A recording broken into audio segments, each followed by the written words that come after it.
تو عید بقرعید آنے والی ہے، کچھ اس کے وجوب کی، قربانی کے وجوب کی شرائط پہلے میں ذکر کر دیتا ہوں، پھر انشاءاللہ کویسچنز لیے جائیں گے۔ دیکھیں، قربانی کے جب 3 دن آتے ہیں تو ویسے تو فقہاء نے فرمایا کہ ان 3 دنوں میں ہر عاقل بالغ مرد عورت اپنے اندر قربانی کی شرائط کو تلاش کرے، لیکن بہتر یہ ہے کہ فرض کر لیں اگر آپ پہ قربانی واجب ہوتی تو آپ کب جانور خریدتے ہیں؟ جیسے مثلا آپ کو اندازہ ہو کہ 1 ہفتے پہلے لے آتے یا 3 دن پہلے لے آتے، تو بس اس وقت آپ اپنے اندر یہ شرائط تلاش کیجئے گا۔ گھر کے جس فرد میں یہ شرطیں جمع ہوں گی اس پر عید الاضحیٰ کی قربانی کرنا واجب ہوگا۔ ہمارے یہاں عمومی طور پہ یہ دیکھا ہی نہیں جاتا، بس ابا جان قربانی کر رہے ہیں وہی کرتے چلے جاتے ہیں۔ بعض اوقات گھر والوں کے اندر ایک راؤنڈ لگتا ہے کہ اس سال والد صاحب کی قربانی اگلے سال والد صاحب نہیں کریں گے، امی کی طرف سے ہوگی، پھر وہ نہیں کریں گے تو دادی جان کی طرف سے ہوگی۔ اسی طرح بعض لوگ کویسچنز کرتے ہیں کہ ہم پہلی مرتبہ قربانی کر رہے ہیں تو سنا ہے کہ نبی کریم صلی اللہ علیہ وسلم کی جانب سے پہلی قربانی کرنی چاہیے۔ اسی طرح بعض لوگ یہ سمجھتے ہیں کہ پہلے والدین کی طرف سے ہوگی پھر ہم قربانی کرنا شروع کریں گے۔ یہ سب خیالات ٹھیک نہیں ہیں۔ پہلی بات یاد رکھیے گا کہ جس میں قربانی کی شرائط ہیں اس پہ قربانی واجب ہے، اسے تو اپنی طرف سے کرنی ہی ہوگی۔ تو یہ ہو سکتا ہے کہ والدہ میں قربانی کی شرائط جمع ہوں، والد میں نہیں، تو ان پہ قربانی واجب نہیں ہوگی، والدہ پر ہوگی۔ اور یہ بھی پاسبل ہے کہ والد صاحب کے پاس بھی شرائط جمع ہیں، والدہ، بھابھی، بھائی، بچے، بہنیں جو بالغ ہیں، ایک ایک گھر میں 10 قربانیاں واجب ہو رہی ہوتی ہیں لیکن پتہ ہی نہیں ہوتا۔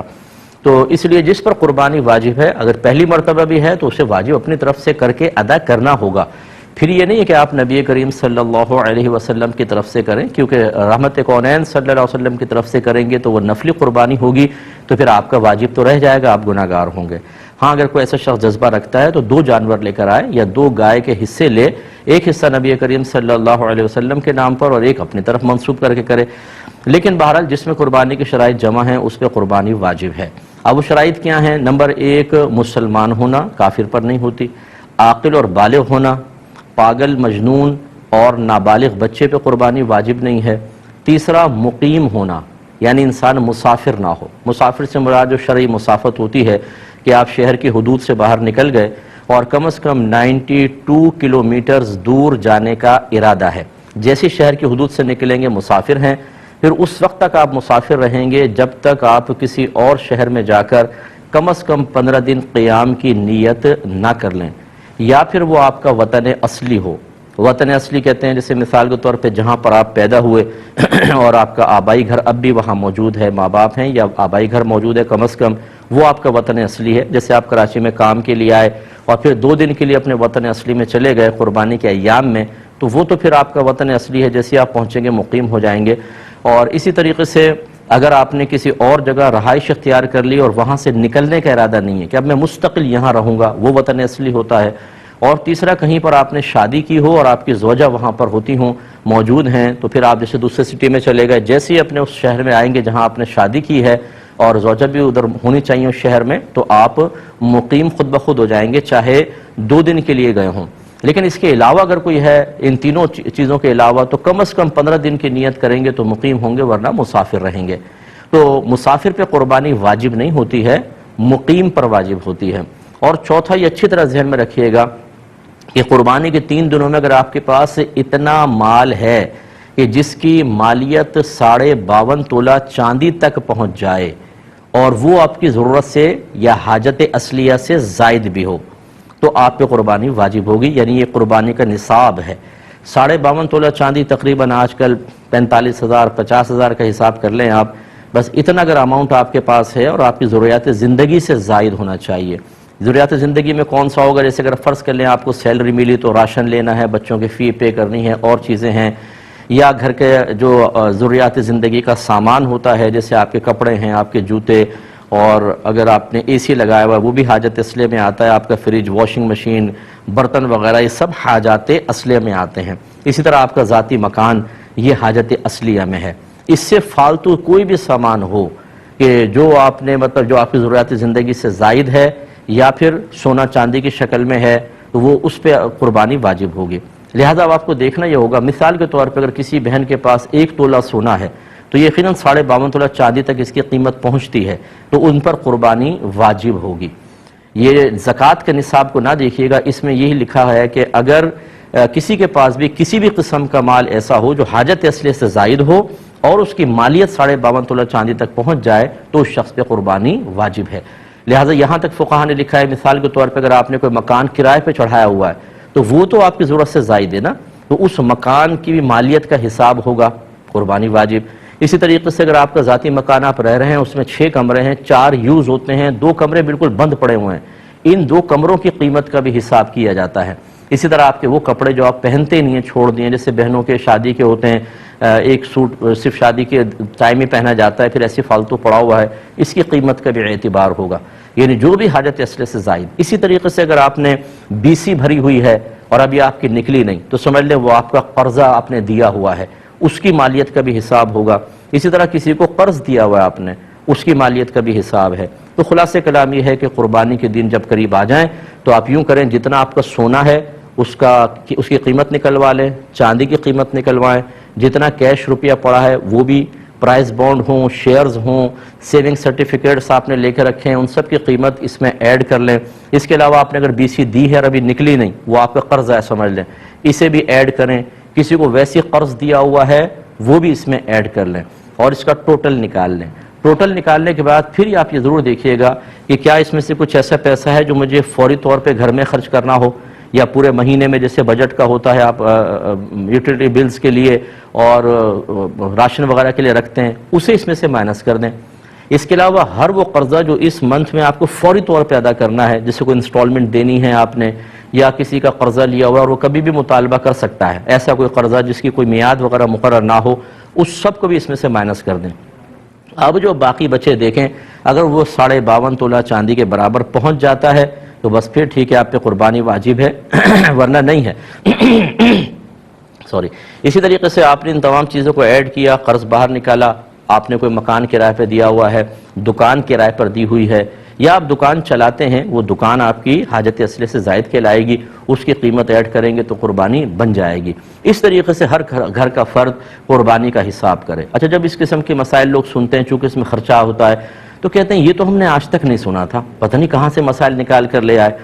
تو ہماری صحت پہ کوئی فرق نہیں پڑے گا، ہمارا کام ہے آپ کو سمجھانا۔ اگر آپ ایک ایسے ماحول میں رہے کہ جہاں آپ کو کسی نے یہ مسئلے نہیں بتائے تو وہ بتانا نہ بتانا وہ چھوڑ دیجئے، ہمارا کام تھا ان مسائل کو سیکھنا۔ اگر ہم ایسے ماحول میں تھے کہ جہاں کوئی بتانے والا نہیں تھا، یا ہم نے علماء سے کوئی کانٹیکٹ ہی نہیں رکھا، یا ہم کوئی دینی پروگرام ہی نہیں دیکھتے ہیں، ہمارا موبائل ریموٹ کنٹرول ہاتھ میں ہوتا ہے، ہر قسم کا سپورٹس کا چینل، فلم کا چینل، دیگر چینل چلتے ہیں، لیکن جب دینی چینل آتے ہیں تو ہم ان پروگرامز کو نہیں دیکھتے، تو اس میں کسی کا قصور نہیں۔ یہ وہ مسائل ہیں جن کا سیکھنا ہر عاقل بالغ مسلمان مرد و عورت پر لازم قرار دیا گیا ہے۔ اگر آپ نہیں سیکھیں گے اور لا علمی کی وجہ سے کوئی ایسی کوتاہی ہوئی ہے تو آپ قابل گرفت ہیں، بروز قیامت اللہ کی بارگاہ میں حساب دینا ہوگا۔ تو مجھے تو ایسے لوگ ملے ہیں کہ جب اس قسم کے اپنے مسائل بیان کیے تو سر پکڑ کے بیٹھ گئے کہ مفتی صاحب ہم پہ تو اس کا مطلب ہے 20 سال سے قربانی بن رہی تھی، ہمیں تو پتہ ہی نہیں تھا۔ تو بھئی نہیں پتہ تھا تو کریں۔ تو لہٰذا اگر کسی کی پچھلی قربانیاں رہتی تھیں تو یا جسے پتہ تھا کہ قربانی ہم نے کرنی ہے نہیں کر سکے، یا لا علمی کہ ہمیں مسئلہ ہی پتہ نہیں تھا، ایسے افراد اب قربانی کی جگہ قربانی نہیں کر سکتے، وہ نکل گئی، اب ایک قربانی کی قیمت صدقہ کر دیں، یا تو بکری کی قیمت کر دیں بکرے کی، اور یا پھر کم از کم ایک گائے کا حصہ جو معتدل قسم کا ہو، یوں نہیں کہ 4-5 ہزار آپ نے خرچ کر دیے، 4-5 ہزار میں 7 چوک 28 ہزار کی گائے کیسی آئے گی؟ 7 حصے ہو سکتے ہیں تو کیسی گائے آئے گی؟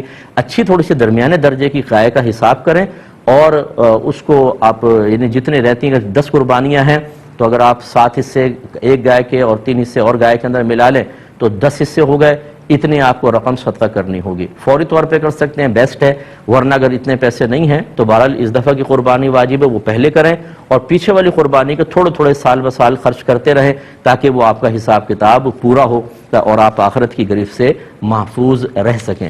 اللہ تعالیٰ سمجھ کی توفیق عطا فرمائے۔ قربانی کے گوشت کی شرعی تقسیم کے بارے میں بتا دیں۔ دیکھیں مسئلہ یہ ہے کہ اچھا انہوں نے ساتھ میں حوالہ بھی دیا کہ آپ نے یہ بھی کہا تھا کہ سارا گوشت رکھ سکتے ہیں۔ مسئلہ یہ ہے کہ فقہاء نے واضح طور پہ لکھا کہ جو قربانی کرے اگر وہ تنگ دست ہے، غریب ہے، اور اس کو گوشت ویسے عام دنوں میں میسر نہیں آتا، تو وہ اگر بالکل بھی تقسیم نہ کرے، سارا کا سارا رکھ لے تو اس کے لیے یہ بہتر ہے، یہ افضل ہے، بلکہ تاکہ چلے گھر والے عرصے دراز تک کھاتے رہیں اگر کوئی انتظام ریفریزر وغیرہ کا ہے۔ اور دوسری صورت یہ ہے کہ ایسی صورت کچھ بھی نہیں ہے، اس میں اگر آپ سارا رکھنا چاہیں تب بھی رکھ سکتے ہیں، کوئی شریعت نے آپ کو مجبور نہیں کیا کہ آپ ضرور بانٹیں، فرض یا واجب نہیں ہے، لیکن افضل بھی یہ صورت نہیں ہے۔ اگر اللہ نے آپ کو دیا ہے اور آپ مطلب بانٹ کر بھی جتنا اپنا آپ کا حصہ اس کو کھا سکتے ہیں اور بعد میں بھی خرید سکتے ہیں تو پھر تو اللہ کے راستے میں دیں، ٹھیک ہے نا، لیکن پھر بھی فرض کر لیں حکم شرع کے اعتبار سے عرض کر رہا ہوں، اگر کوئی سارا گوشت رکھ لیتا ہے تو وہ گناہ گار نہیں کہلائے گا۔ تیسری صورت یہ ہے کہ افضل طریقہ کیا ہے، وہی جیسے اس کے 3 حصے کریں، ایک حصہ اپنے پاس رکھیں، ایک دوست احباب کو دیں، ایک غرباء کے اندر تقسیم کر دیں، یہ ہے افضل طریقہ تاکہ دوسروں تک بھی گوشت پہنچ جائے۔ شروع اسلام میں جب قربانی ہوتی تھی تو رحمت کونین صلی اللہ علیہ وسلم نے فرمایا کہ کوئی بھی قربانی کے گوشت کو اپنے گھر میں نہ رکھے، 3 دن سے زیادہ نہ رکھے، سب تقسیم کریں، کیونکہ اس وقت گوشت نہیں تھا۔ پھر بعد میں سرکار نے اس حکم کو واپس لے لیا، جب تھوڑی فراوانی ہوئی، زیادہ لوگ قربانی کرنے لگے تو رحمت کونین صلی اللہ علیہ وسلم نے اس حکم کو منسوخ فرمایا، تو اب اسی پر عمل ہے، تو لہذا بہتر یہ ہے کہ آپ 3 حصے کیجئے اور وہ 3 حصے بھی بڑی خوش دلی کے ساتھ کریں۔ ہم بعض اوقات اپنے حصے میں ڈالتے ہیں بہترین قسم کی بوٹیاں، گول گول بوٹیاں، وہ سب رکھ لیتے ہیں، یہ بھی رکھ لو، اس کی یہ بناؤں گی، وہ فلاں کی وہ مطلب بریانی بنانی ہے اور فلاں گوشت کے وہ نہاری بنانی ہے اور اس کے فلاں چیز بنانی ہے، اپنے اچھا گوشت رکھ لیا۔ دوست احباب کو پھر ان کے دینے کے اعتبار سے کسی نے ران بھیجیے تو ران، کسی کا اچھا گوشت آیا تو اچھا گوشت، جس نے کچھ نہیں بھیجا اس کو چھوڑ دو، تو یہ لین دین کا معاملہ۔ اور غریبوں کو سب سے زیادہ پسلیوں کا گوشت اور ایسا وہ غریبوں کو دے دو، یہ چیز نہیں۔ آپ جو دے رہے ہیں نا، سمجھ لیں وہ اللہ تبارک و تعالیٰ کے دست قدرت میں جائے گا۔ سب سے پہلے جب آدمی صدقہ کرتا ہے تو اللہ کے دست قدرت میں جاتا ہے اور پھر کسی غریب تک پہنچتا ہے۔ اب جو اللہ کو آپ تحفہ دے رہے ہیں، فرض کر لیں کہ وہ اس کے ذریعے غریب تک پہنچا رہے ہیں، وہ تحفہ ایک انتہائی ناقص ہو، یہ مطلب خود سوچ لیجیے، اگر کوئی آپ کے گھر میں اس طرح کا گوشت بھیج دے کہ اٹھائیں تو یہ پسلیاں ساری لٹکی ہوئی نظر آئیں تو آپ بھی اس کو برا فیل کریں گے کہ یار یہ کیا کیسے گوشت بھیجا، پسلیاں بھیج دیا ہمیں، اور آپ غصے کا اظہار کریں گے۔ تو اللہ کے لیے ہم پسند کریں مناسب نہیں۔ ہاں یہ ہو سکتا ہے تھوڑا بہت گوشت اچھا رکھ لیں، باقی سب کو مکس کریں، پھر اس کے 3 حصے کریں اور تاکہ برابر گوشت پہنچے اور خوش دلی کے ساتھ اللہ کی راہ میں دیں۔ ٹھیک ہے، کہتے ہیں قربانی کے 3 دن ہوتے ہیں، 10 ذوالحجہ، 11 اور 12، یہ 3 دن ایام نحر بھی کہلاتے ہیں، قربانی کے 3 دن ہیں، ان تینوں دنوں میں آپ قربانی کر سکتے ہیں۔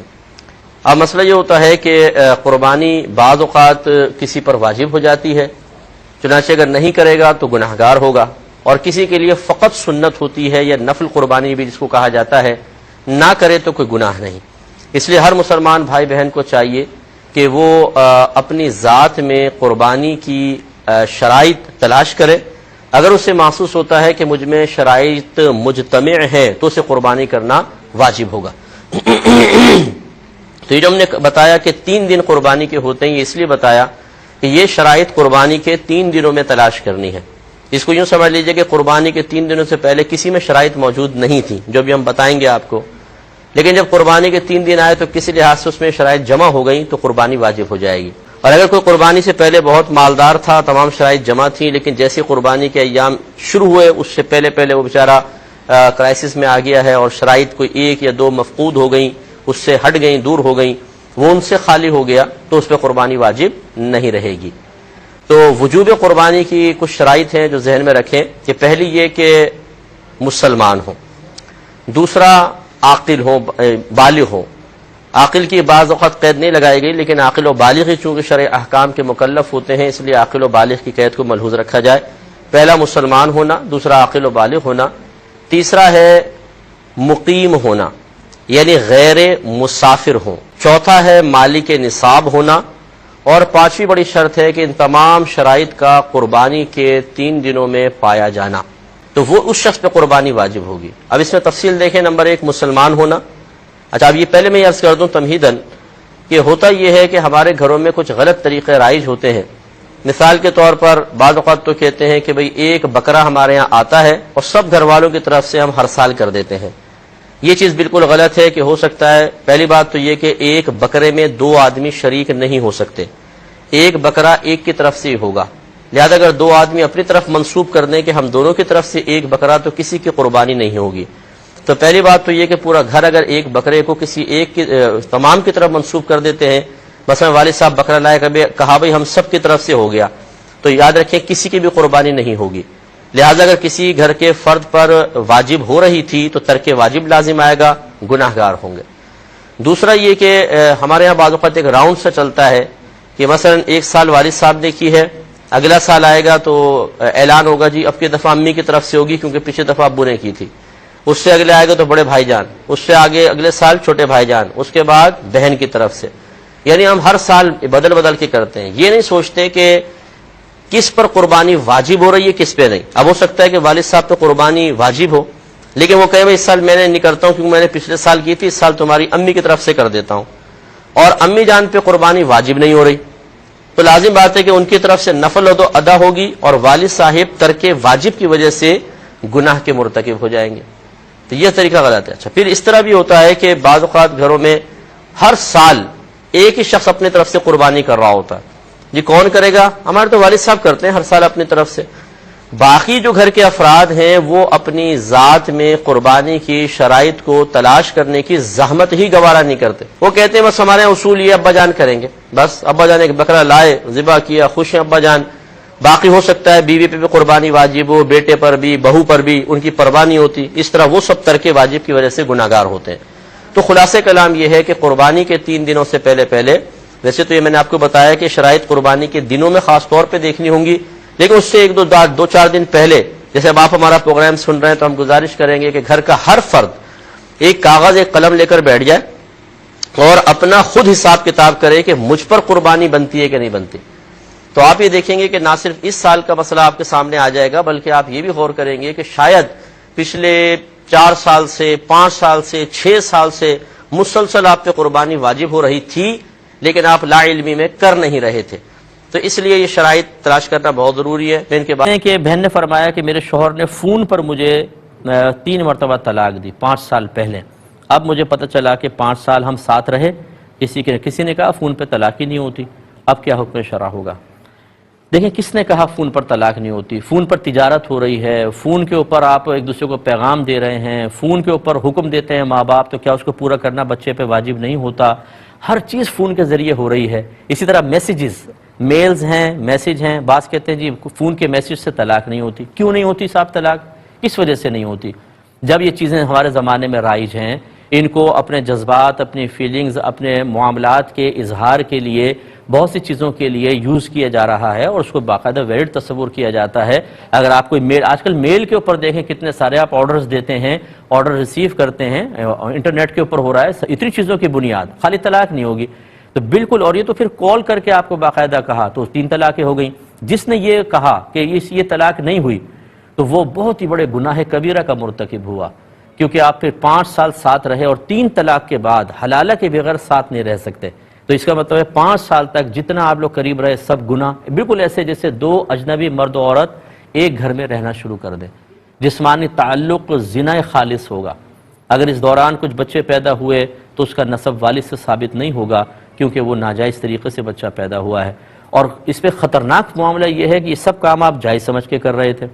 اچھا اب اگر کوئی فرض کر لے صاحب علم واقعی کوئی مفتی صاحب تھے، پہلی بات تو ہے کہ مفتی صاحب کبھی کوئی ایسا فتویٰ نہیں دیں گے، یہ میری گارنٹی ہے.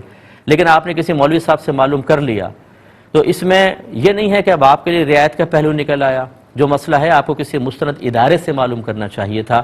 تو لہٰذا بہرحال یہ تمام صورتحال ان تمام چیزوں پہ آپ گناہ کریں. میرا مشورہ ہوگا احتیاطاً تجدید ایمان اور تجدید نکاح بھی کریں، اور آپ بغیر حلالہ کے آپ اس شوہر کے ساتھ دوبارہ نہیں رہ سکتی ہیں. ہماری گزارش ہے ایسا کوئی معاملہ ہو تو مستند علماء سے، مفتیان کرام سے مسئلہ معلوم کیا کریں.